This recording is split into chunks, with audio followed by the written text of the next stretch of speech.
Puji syukur kepada Allah Subhanahu wa Ta'ala, pada siang hari ini kita dapat berkumpul di balai pertemuan ini yang sehari-harinya kita masuk kegiatan pembelajaran. Hari ini beda karena kita ada kunjungan dari Polres Kanggamus. Yang Bapak sampaikan, saya ucapkan terima kasih kepada Bapak AKBP Misbahuddin dari Polres Kanggamus dan Bapak Jubri yang telah memfasilitasi kami, karena yang jelas kami sangat butuh untuk sosialisasi ini. Pelaksanaan sosialisasi ini sepenuhnya kami berikan kepada Bapak AKBP Misbahuddin, dan saya akhiri. Wassalamualaikum warahmatullahi wabarakatuh. Assalamualaikum warahmatullahi wabarakatuh.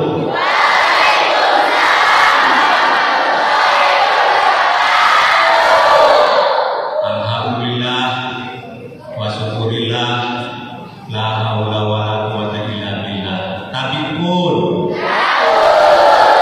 yang terhormat Kepala Sekolah MTS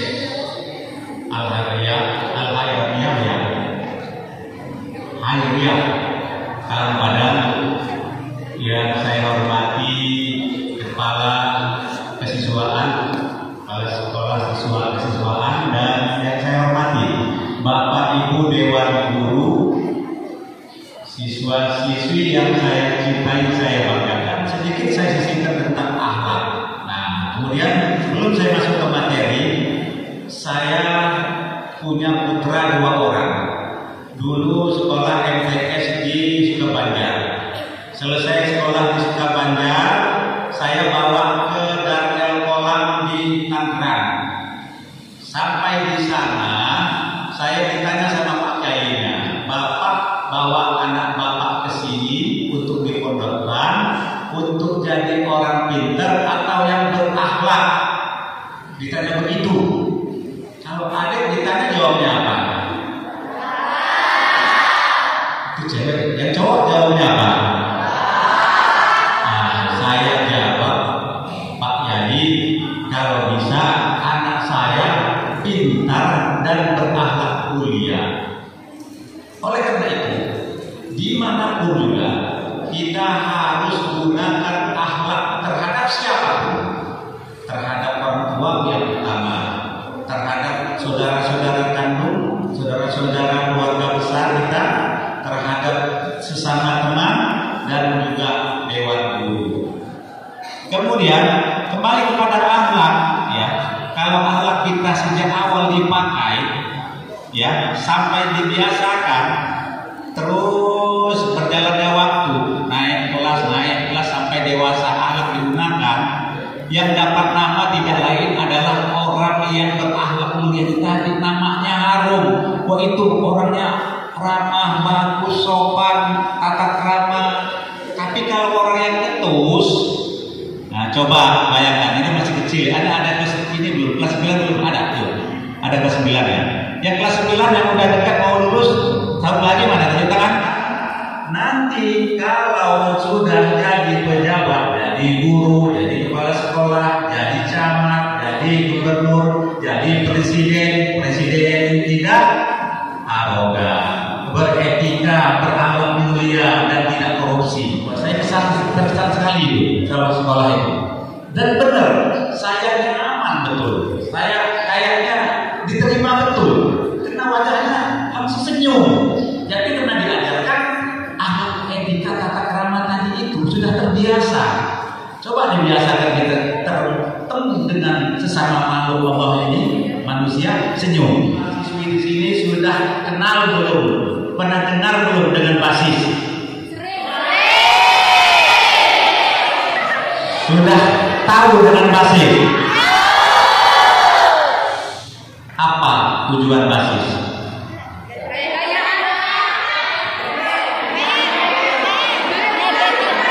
Gaya-gayaan. Apa untungnya basis? Apa manfaatnya basis? Adakah kelebihan?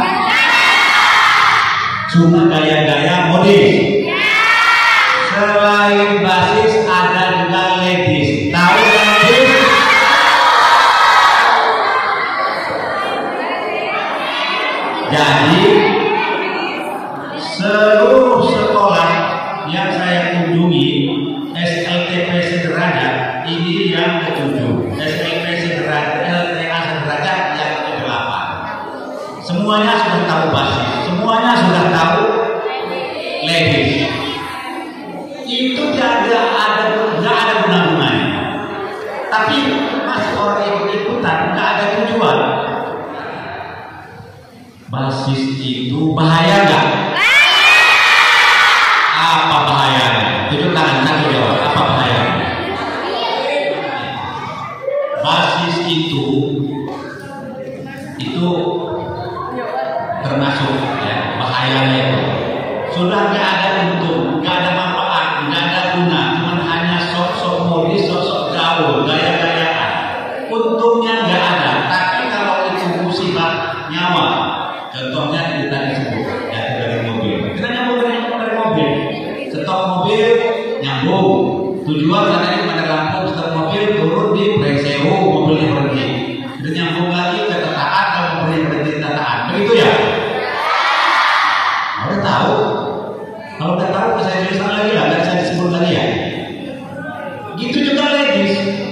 Ada bulan kemarin ada pelajar dari Gading, Presewu dan Pesawaran mau ke pesisir barat. Cowoknya sekitar 15 orang, ceweknya sekitar 10. Berhenti di dekat Pondok Manggis. Ya. Pondok Manggis karena mobilnya di sana berhenti, nggak melanjutkan ke sana. Jadi menunggu mobil nyambung. Akhirnya, ya mereka sama polisi disarankan untuk pulang lagi. Udah sore, nggak perlu lagi nyambung pesisir barat, nggak nyambung lagi. Ya, katanya dari tahun Padang di sini ada katanya. Lebih dulu juga mau bergabung, tapi jadi berangkat tahu nggak? Akhirnya pulang lagi sampai sore. Udah berangkat dari pagi. Ya. Nah, jadi bahayanya ya, yang pertama sekali dia akan lost control, ya, nggak bisa dikendalikan, pengertiannya begini, saking grup basis ini solid, terjadi perkumpulan, sekali pertemuan mereka foto-foto, ya bincang-bincang, nggak saling kenal, kemudian masukkan di grup, udah pernah pertemuan, jarak di sini begini-begini, kan nggak ada manfaatnya.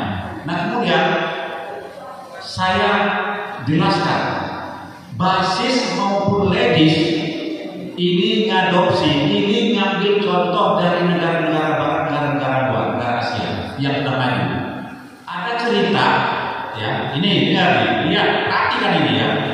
Ini terjadi di Thailand. Basis kumpul. Pertama kumpul mereka naik mobil. Kemudian ada mobil yang nawarkan, naiklah 10 orang ini, naik mobil pribadi. Nyampe tujuan. Dikasih minum, dikasih kue, senang kan? Udah jalan enggak? Ini basis rombongan ini, ya 10 orang ini dikasih minum, dikasih kue. Nyampe tujuan, pertemuan. Nah kemudian pulang sendiri. Pas mereka lagi pertemuan lagi, mobil itu lagi ketepatan ataukah memang itu direncanakan tidak tahu. Yang jelas naik mobil itu lagi. Karena pertama makan kue, makan minuman, nggak ada masalah. Otomatis yang kedua akan makan minum itu dimakan lagi. Gimana? Betul nggak? Kalau pertama kita makan minum aman, yang kedua kali kita dikasihkan dimakan atau enggak? Makan. Karena kita sudah percaya. Dan yang terjadi apa? Yang kedua kalinya mereka tidak ada yang sadarkan diri. Ke-10 orang itu sadar-sadarnya setelah laporan polisi, dilaporkan masyarakat, ketemu orang di pinggir jalan, kita berkumpul sama-sama 10 orang pingsan. Setelah diperiksa polisi, dibangunkan badannya sudah ada yang jahitan semua. Setelah mereka sadarkan, ternyata ginjalnya satu-satu diambil semua.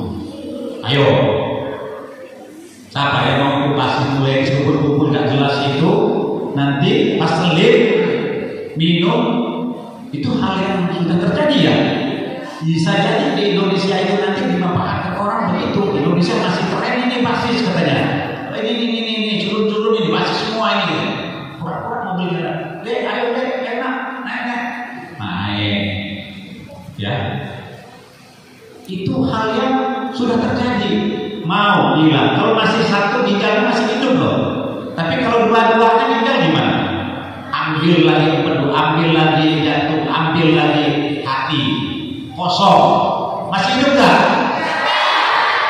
Nah sekarang mikirlah kan, saya kan sama diri sendiri, generasi penerus kami sama orang tua, bagaimana nantinya kalau itu terjadi?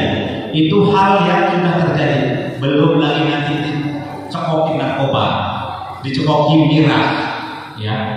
Nah itu kita stop dulu, ini masalah, selesai dulu masalah akhlak dan basis dan ladies.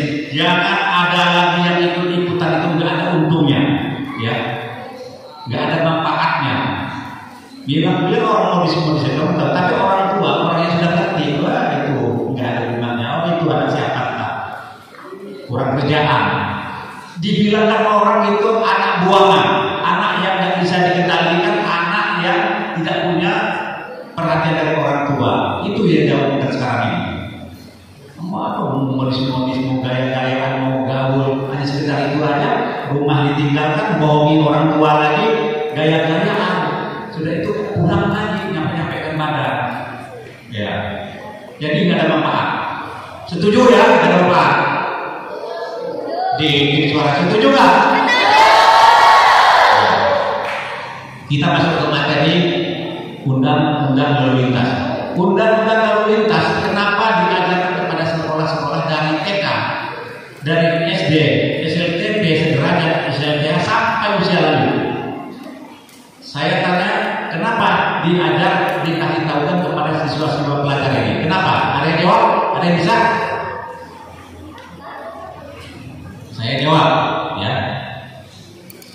Di Indonesia peringkat ke-19 dunia tentang rawan banyaknya kecelakaan menurut WHO. Kalau dunia kita urutan ke-19, ya, tingkat kecelakaan dari sekian ratus negara. Kalau hitungan dunia yang meninggal penyebab kecelakaan dalam 24 jam, ya, 1 jam sebanyak 3.000 orang meninggal. Ada yang tinggal di Sinar Banten. Sinar Banten itu kalau penduduknya 3.000 orang, itu besok pagi itu meninggal semua sebanyak itu. Jumlahnya lebih kurang begitulah, bayangkan. Ya. Nah, apabila tidak diajarkan bahayanya tentang lalu lintas, bahayanya tidak diajarkan sejak dini, dikhawatirkan nanti 2-3 tahun lagi bahwa kecelakaan dianggap sebagai mesin pembunuh nomor 1 tertinggi di dunia. Ya. Kalau di Indonesia meninggal penyebab kecelakaan 3-4 orang 1 jam. Kalau saya di sini 3-4 orang meninggal 1 jam. Kalau selama 1 kali 24 jam yang meninggal dunia 700 sampai 120 orang yang meninggal di Indonesia. Saya sampaikan, penyebab kecelakaan itu ada 3 faktor. 1 karena manusia, 2 karena kendaraan, 3 karena faktor jalan dan lingkungan. Kalau kena untuk manusia 61%, penyebab dari kendaraan 9%, dan faktor jalan serta lingkungan 31%. Saya uraikan kenapa manusia. Kenapa penyebabnya manusia? Pertama, karena yang mengemudikan kendaraan itu banyak yang mabuk dalam menjalankan kendaraan. Sudah itu main HP, sudah itu enggak mengindahkan rambu-rambu, sudah itu ngantuk, sudah itu melanggar rambu-rambu. Di tikungan dia motor mendahului, turunan dia mendahului, di jembatan dia mendahului, di tempat rame-rame kerawanan dia mendahului, di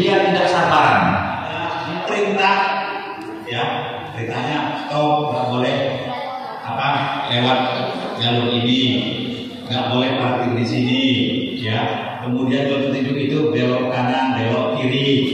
Jadi rambu-rambu itu banyak sekali macamnya. Silakan adik-adik punya HP buka di YouTube maupun di Google, itu nanti keluar macam-macam rambu-rambu, berapa macam. Nanti belajar sendiri karena ini waktu nggak cukup, ya.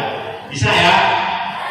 Tapi ini namanya HP, jangan sampai ya ikut-ikutan ya macam-macam, ya. HP itu adalah dapat dikatakan alat yang paling bermanfaat apabila kita gunakan dia bermanfaat. Jadi alat yang paling jelek apabila kita gunakan ya untuk kejelekan, ya.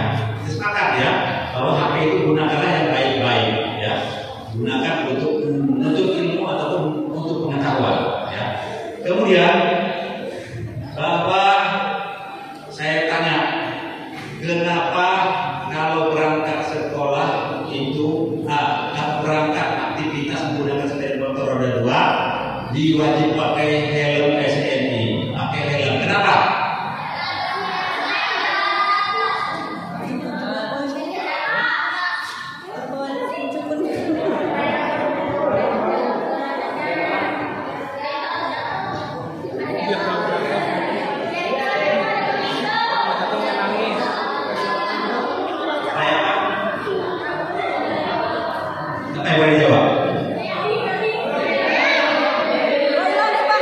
Jadi saya jelaskan. Saya jelaskan. Ada. Kenapa kalau pengendara sepeda motor harus pakai helm? Ayo.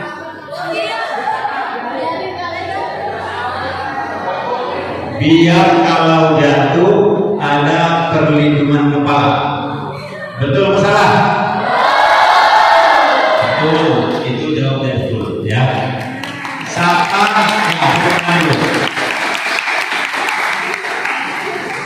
Di sini saya tidak tidur.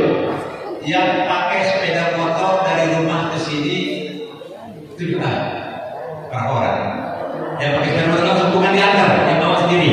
1, 2, tidur. 3. Alasannya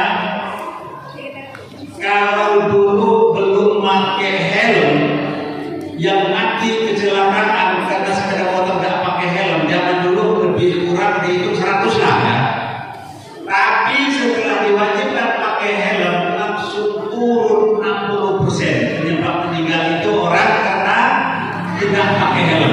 Setelah dipakai helm turun 60%. Kenapa? Karena helm itu melindungi kepala, ya. Dan menurut ahli penelitian, kecelakaan itu banyaknya mati karena kepala terbentur. Kalau kecelakaan, kakinya belakang masih hidup nggak? Tangan belakang masih hidup nggak?